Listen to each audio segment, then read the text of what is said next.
intelligence that would help Nixon in the lead-up to that year's presidential election. But the burglars were caught in the middle of the break-in. And with an FBI investigation unfolding, federal officials discovered connections between the Watergate burglars and members of Nixon's administration. For the president, the FBI's investigation appeared to be a serious threat. Nixon worried that federal investigators would find evidence of criminal activity in his re-election campaign and potentially expose other covert actions that his allies had undertaken on his behalf. Facing mounting pressure, Nixon ordered a cover-up and tried to slow the FBI's progress. But the White House would not be successful in its attempt to stall the investigation. And the president and his allies also couldn't stop two dogged reporters, Bob Woodward and Carl Bernstein. They continued to uncover shocking truths about Watergate and soon got closer to the president himself. This is episode 3, The Fifth Man. It's October 1972 in Washington, D.C. It's late in the evening, and Washington Post reporter Bob Woodward is walking down a quiet street on the outskirts of the city.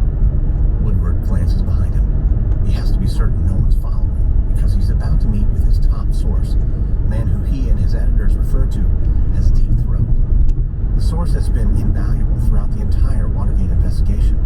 Deep Throat has pointed Woodward and Bernstein in the direction of the truth and helped confirm allegations about the burglary and the officials involved. Deep Throat is obviously a high-level member of the government, and if other officials learn that he's leaking confidential information to the press, he could lose his job or even be prosecuted. So Woodward is playing it safe. As he approaches a dark, old building, he looks again over his shoulder. No one's following him. He seems to be in the clear. Woodward ducks into an alley and opens a steel door on the side of the building. He walks down the stairs leading into a parking garage. When he steps inside the garage, he looks around, searching for his source. The garage is quiet and empty. In every direction is concrete, lit only by a series of dim overhead lights. But off in the distance, Woodward spots something glowing, the burning embers of a cigarette. Leaning against a concrete pillar, smoking, is a thin, gray-haired man wearing a long, dark jacket. Woodward knows this is Deep Throat, and he seems to be alone, so Woodward approaches. This meeting couldn't have come at a more opportune time. Woodward and Bernstein are working on a new piece with a number of sensational allegations. The two reporters have uncovered evidence that President Nixon's re-election campaign attempted to sabotage the Democrats. If untrue, these are serious allegations, the kind that could invite a lawsuit.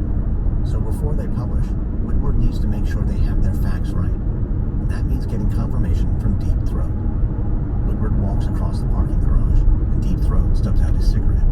After shaking hands, Woodward begins recapping some of his recent reporting. He and Bernstein have evidence that John Mitchell, the former head of the re-election campaign, was one of several people with control of a slush fund, one that appears to have funded a range of illegal activities. Mitchell and his allies have denied the allegations, so Woodward needs to know the truth. Deep Throat fishes around in a pocket for another cigarette and lights it. Then, taking a heavy drag, he says that he can confirm the allegations. Mitchell was involved in illegal activities. Woodward presses forward, asking whether Watergate was one of these activities. Deep Throat takes another long drag from the cigarette, tells Woodward that Watergate is a tight knot, and he and Bernstein will have to work to untie it. Woodward bristles at the indirect response. Deep Throat often gives these kind of cryptic replies. They're impossible to figure out. So Woodward asks his source to speak a little more clearly. His voice gruff, Deep Throat confirms that Watergate was, in fact, part of a larger, secret campaign of political espionage. Some people call it dirty tricks. And although Watergate started out as just another dirty trick, it quickly got out of hand. And Woodward nods with excitement. This confirms their reporting. And that means Woodward and Bernstein can publish their story with some confidence, knowing that they've got a source that confirms their facts. But Deep Throat says Woodward needs to know something else. Some of Nixon's closest associates are now scared. And in that state, they're liable to do anything to protect themselves. That means Woodward, Bernstein, and everyone at the Post have to remain careful. The president has destroyed many of his enemies in the past. He won't hesitate to do so again. Woodward knows that's true. But he reminds Deep Throat that he's not some kind of political enemy. He's just a reporter. His only job is to tell the truth. Deep Throat smiles and begins walking away. He tells Woodward that's exactly why he should be worried. The truth is powerful. It threatens the president and all of his allies. And anyone who threatens the administration is an enemy by default.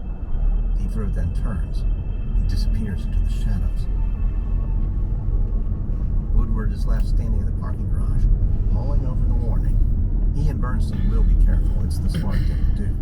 But he won't be silenced by the threat of retribution. His job is to report the facts.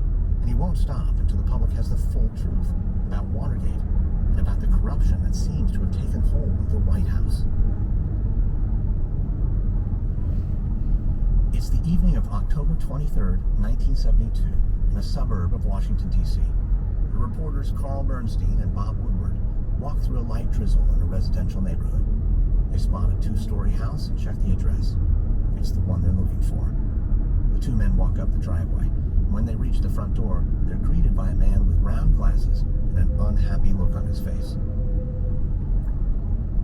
Hugh Sloan used to be the treasurer of President Nixon's re-election campaign. He's been a valuable, confidential source, helping Woodward and Bernstein several times. But recently, Sloan has been hard to get a hold of. The two reporters are on the verge of publishing what may be their biggest story yet. They've already shown that the head of the president's re-election campaign, John Mitchell, controlled a secret fund used for political espionage and other potential crimes. But now the reporters believe they can name another White House official who controlled the fund. Woodward and Bernstein have learned that Bob Haldeman, Nixon's chief of staff, also had control over this secret fund. It was a shocking discovery, because as chief of staff, Haldeman acts on behalf of the president. So if Haldeman committed crimes, he may have done so with explicit orders from President Nixon. With this finding, the reporter's investigation has gotten closer to the president himself. But Bernstein knows you can't make these kinds of accusations lightly. While he and Woodward have spoken with multiple sources, they're not yet convinced they have the evidence they need